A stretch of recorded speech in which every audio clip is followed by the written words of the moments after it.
El reporte tributario te da la bienvenida. Diplomado en Tributación Municipal. Profesor Abogado José Miguel Fonseca Panchano, Lima, Perú. Muchas gracias por adquirir nuestro curso. Empezamos en breve. Bienvenidos, estimados participantes, nuevamente al curso de Derecho Tributario. Mi nombre es José Fonseca. Estaré a cargo del módulo 4. En este caso vamos a tratar 3 impuestos. Vamos a tratar el impuesto a los juegos, el impuesto a las apuestas y el impuesto a los espectáculos públicos no deportivos. Se va a tener en cuenta algunos de los aspectos de la hipótesis de incidencia tributaria de estos 3 impuestos y se dará una jurisprudencia en el caso de los últimos 2 impuestos, para aterrizar un poco la teoría sobre la práctica. Primero, el impuesto a las apuestas. ¿Qué es? Es un tributo que grava, esto es, que incide sobre los ingresos de las personas, de las entidades organizadoras de eventos hípicos y similares, en que se realicen las apuestas. Como evento hípico tenemos a las carreras de caballos y similares, no sé, se me ocurre una carrera de avestruces, ¿no? No, la verdad no conozco en el territorio peruano que se dediquen a esto, pero bueno, la norma establece similares y si mientras que sea pues un ingreso obtenido por una organizadora de un evento de avestruces en el que se realizan apuestas, pues se encontrará grabado, ¿no? Con el impuesto a las apuestas. La misma norma establece que las apuestas eh, constarán en tickets o boletos cuya características serán aprobadas por la entidad promotora del espectáculo.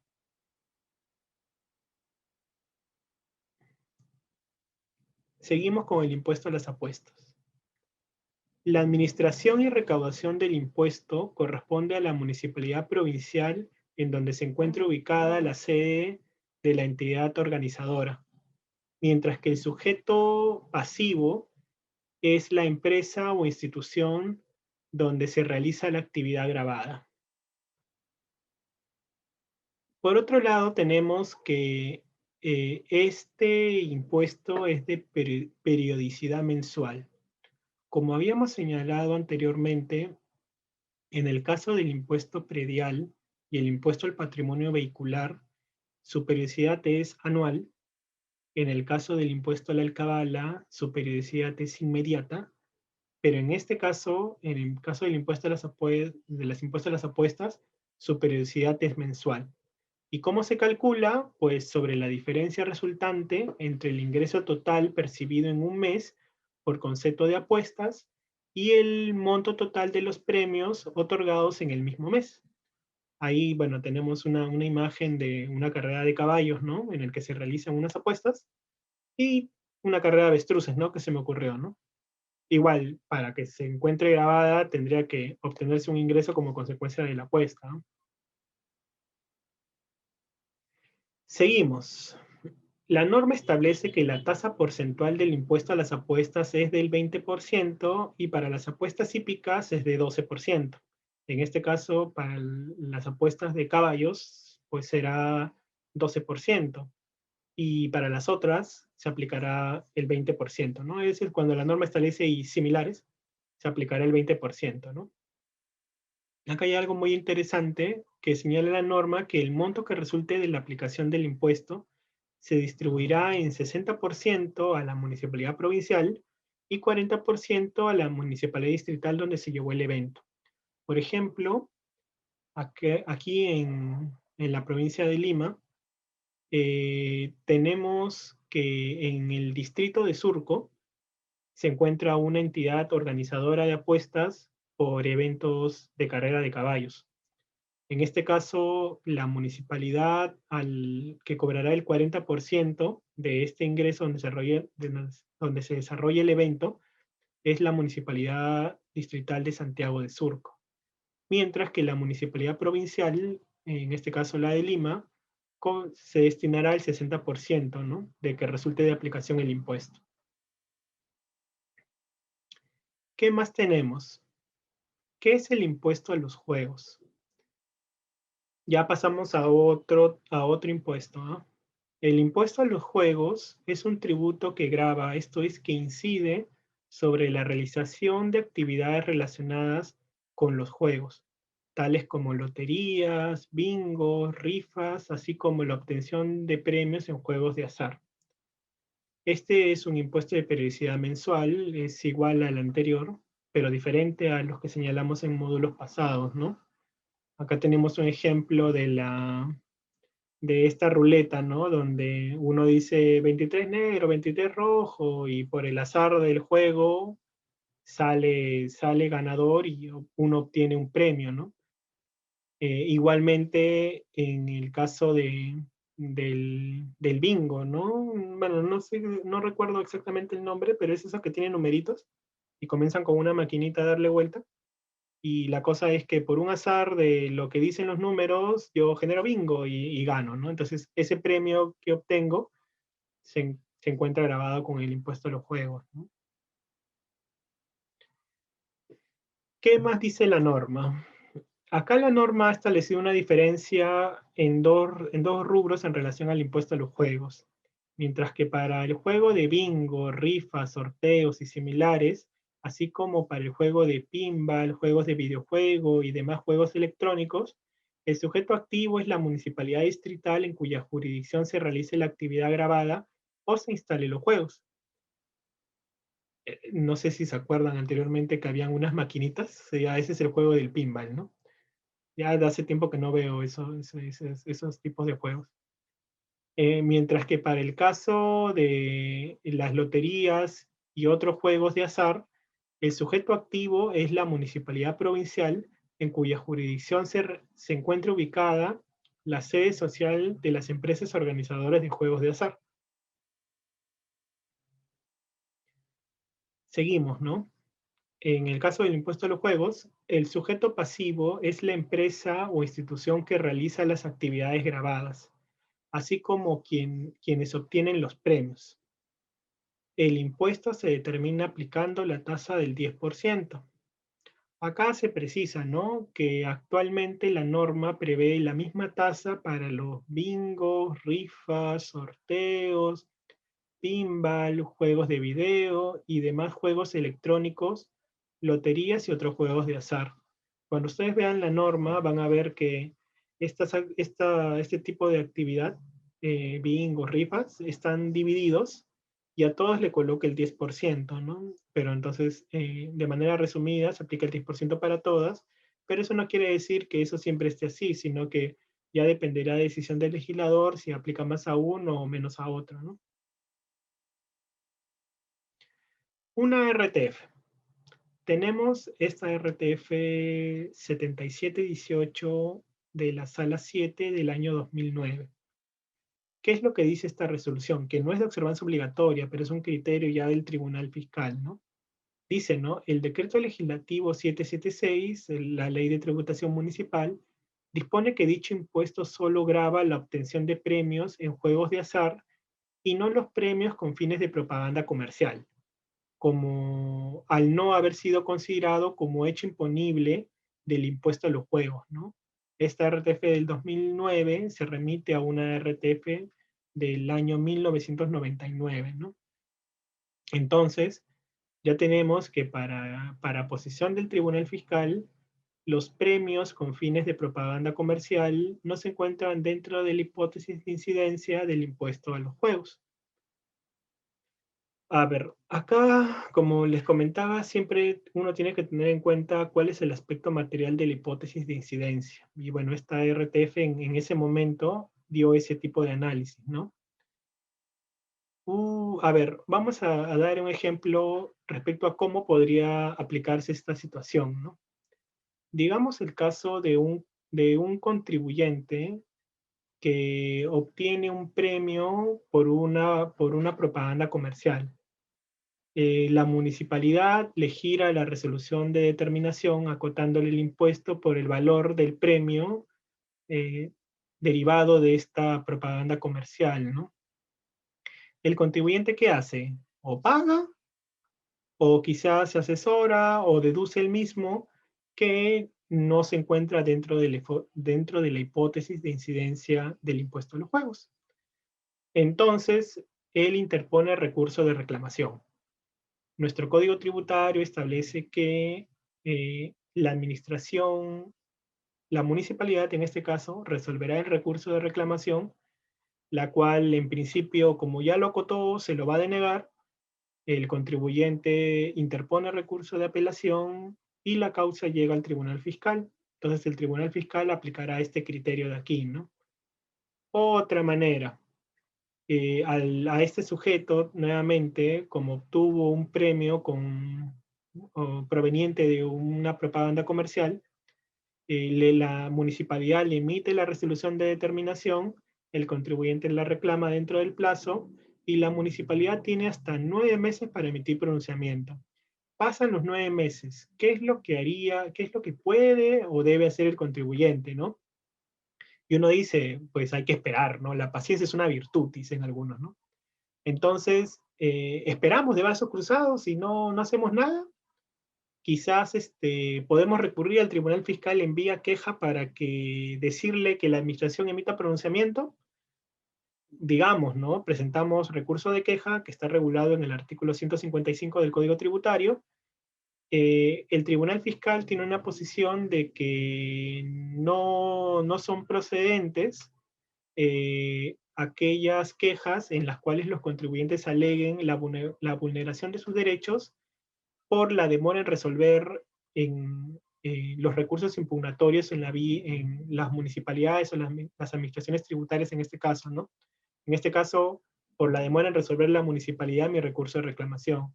El Tribunal Fiscal no me va a dar la razón porque existe una vía previa o igualmente satisfactoria que me puede cautelar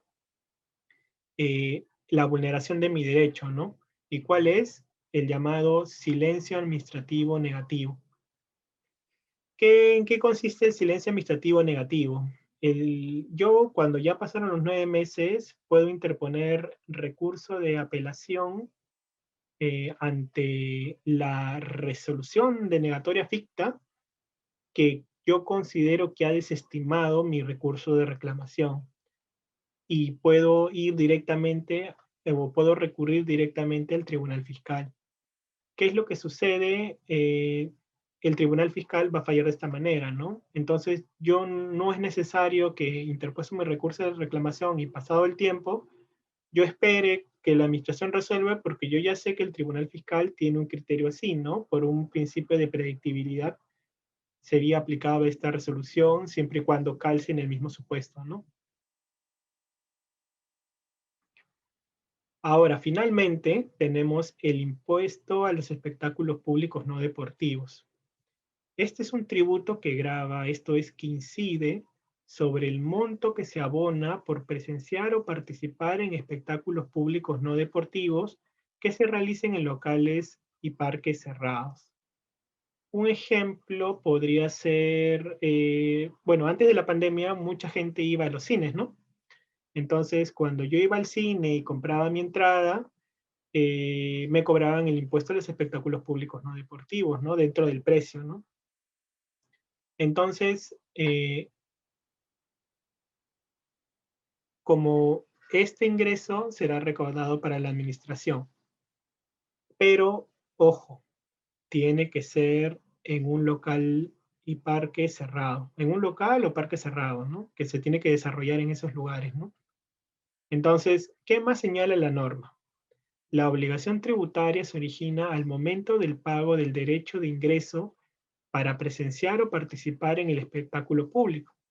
Como les comenté, ¿no? Yo compro mi entrada, entro, entonces en ese momento que estoy comprando en la taquilla, pago al cine, digamos, estoy pagando mi impuesto a los espectáculos públicos no deportivos, ¿no? ¿Qué más señala la norma? El sujeto activo es la municipalidad distrital en cuya jurisdicción se realiza el espectáculo, mientras que el sujeto pasivo son las personas que adquieren las entradas por asistir a los espectáculos, ¿no? Son responsables tributarios en calidad de agentes perceptores del impuesto las personas que organizan los espectáculos, siendo responsable solidario al pago de las mismas el conductor del local donde se realiza el espectáculo afecto. Igual, ¿no? Demos el ejemplo del cine, ¿no? Yo voy al cine, me compro una entrada, cuando compro esta entrada, digamos que el cajero, el conductor del local no me cobra el impuesto a los espectáculos públicos no deportivos. Eso no quiere decir que se vea afectada la municipalidad distrital, ¿no? La municipalidad distrital lo que va a hacer es, va a cobrar al conductor del local como responsable solidario por el pago de mi impuesto que no me cobró en su oportunidad. Así no tiene pierde la municipalidad, ¿no? Diferente ya es el caso que es la relación civil entre mi persona que compré la entrada del cine y el conductor del local que no me cobró el impuesto, ¿no? Ya ahí me podría cobrar, pero eso no tiene que perjudicar a la administración tributaria, ¿no? En este caso a la municipalidad distrital. ¿Qué más tenemos? La norma, la Ley de Tributación Municipal, señala que la base imponible del impuesto está constituida por el valor de entrada para presenciar o participar en los espectáculos públicos. Digamos, ¿no? Yo compré esta entrada a 20 soles para entrar al cine, ¿no? Hay que tener en cuenta esta parte de mi ejemplo, ¿no? Que es el siguiente párrafo. Si esta entrada me costó 20 soles, y digamos, no sé, digamos un cine que recién abre un local y para fomentar el ingreso de la gente, establece que la entrada viene con canchita y con gaseosa. Entonces, digamos que la canchita y la gaseosa sale un costo de 12 soles y el ingreso para la actividad del cine sale 8 soles. ¿Qué es lo que establece la norma? Que la base imponible del impuesto no puede ser menor al 50% del total del boleto, en este caso de los 10 soles, en ejemplo que yo pague 20, ¿no? Entonces, ¿cómo es así? La norma establece, ¿no? Que el valor que se cobra por entrada, asistencia o participación en los espectáculos se incluya servicios de juego, alimentos o bebidas u otros, la base imponible en ningún caso será inferior al 50% de dicho valor total, ¿no? Pero por qué lo haría, no? Un cine, por ejemplo, ¿no? Bueno, como ustedes saben, a mayores personas, a mayores ingresos de manera individual, genera una mayor ganancia, ¿no? Puede ser que establezca algún incentivo para que la gente venga a mi cine, porque es un tema publicitario, por ejemplo, ¿no? Yo recién me voy a hacer conocido y quiero hacerme conocido, y ya luego, inicialmente, ¿no? El primer mes, los 2 primeros meses, podría yo asumir algún costo, ¿no? Pero en el caso de este impuesto, ¿no? Pero luego ya lo regularizaré, ¿no? Vamos a ver cuáles son las tasas que se aplican a la base imponible. Como saben, base imponible por la tasa es igual al impuesto por pagar. Entonces, en el caso de los espectáculos taurinos, esto de la carrera de los toros, eh, bueno, no la carrera de los toros, la tauromaquia, este tema, ¿no? ¿Qué establece la norma? El 10% para aquellos espectáculos cuyo valor promedio ponderado de la entrada sea superior al 0.5% de la UIT y 5% para aquellos espectáculos cuyo valor promedio ponderado de la entrada sea inferior al 0.5% de la UIT. Aquí hay que hacer una precisión, ¿no? Bueno, acá se lo estoy colocando en pequeñito, ¿no?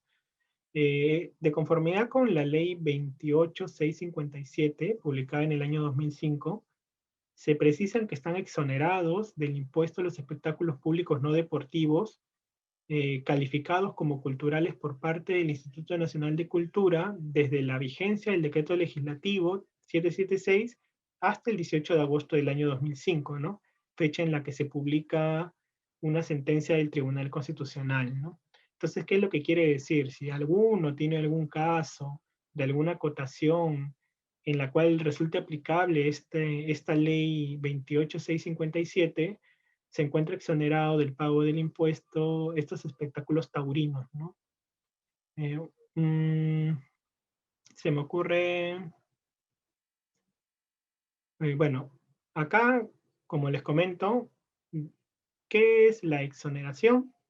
Es que nace la hipótesis de incidencia tributaria, pero por un atributo del legislador no estoy afecto al pago, no voy a pagar, pero sí nace la hipótesis. Entonces hay que tener en cuenta esta sentencia del Tribunal Constitucional para aquellos casos en los que le resulte aplicable, ¿no?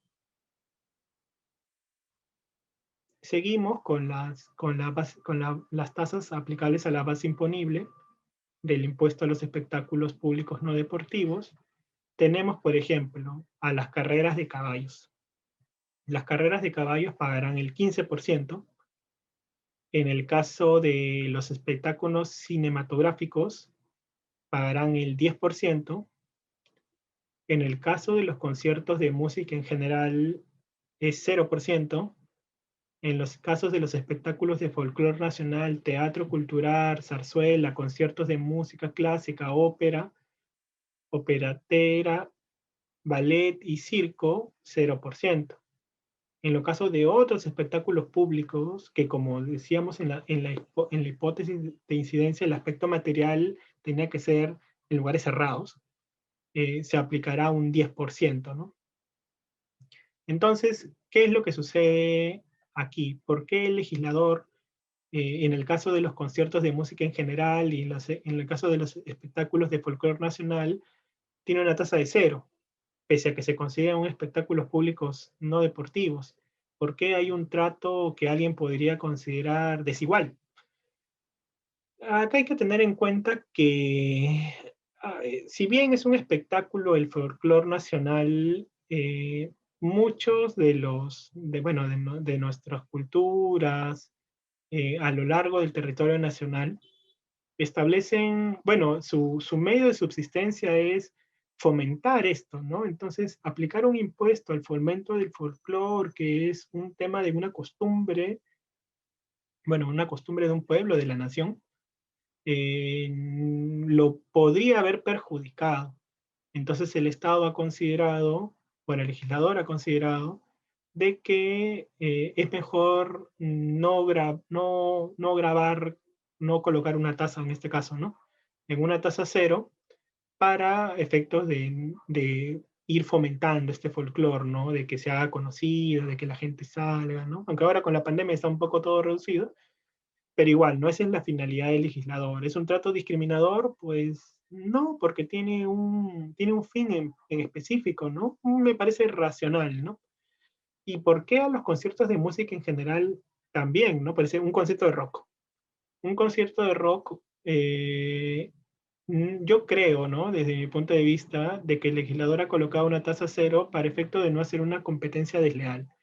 Podría ser que haya alguna empresa, alguna organización que trae a un artista extranjero, ¿no? Dedicado a la música, al territorio nacional para que ofrezca un espectáculo, ¿no?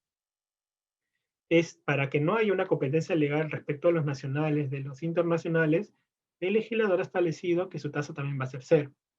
Entonces ya tenemos que tanto el folclore nacional como los conciertos de música en general no van a ser pues grabados con bueno, van a tener la tasa cero, ¿no? No. Seguimos.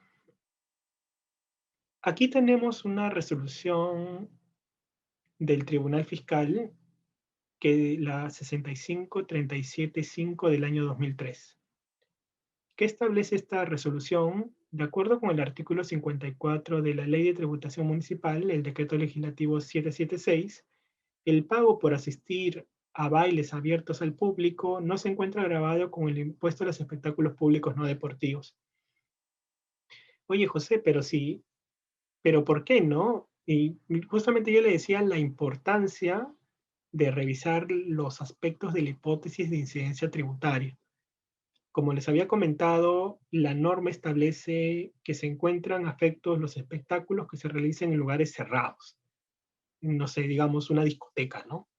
Hipotéticamente, ¿no? Entonces, en este caso, los espectáculos que se realicen en el parque, donde se hace un baile, ¿se encontrará grabado con el impuesto a los espectáculos públicos no deportivos? Pues no, porque se encuentra fuera de la hipótesis de incidencia tributaria, ¿no? Es prácticamente una inafectación lógica que deriva de la lectura de la norma, ¿no? Preguntas, inquietudes, consultorías privadas. Espero que estos temas habrían sido de mucha importancia para los oyentes. Muchas gracias por su atención. Si buscas cursos de tributación, encuéntralos aquí en reportetributario.com.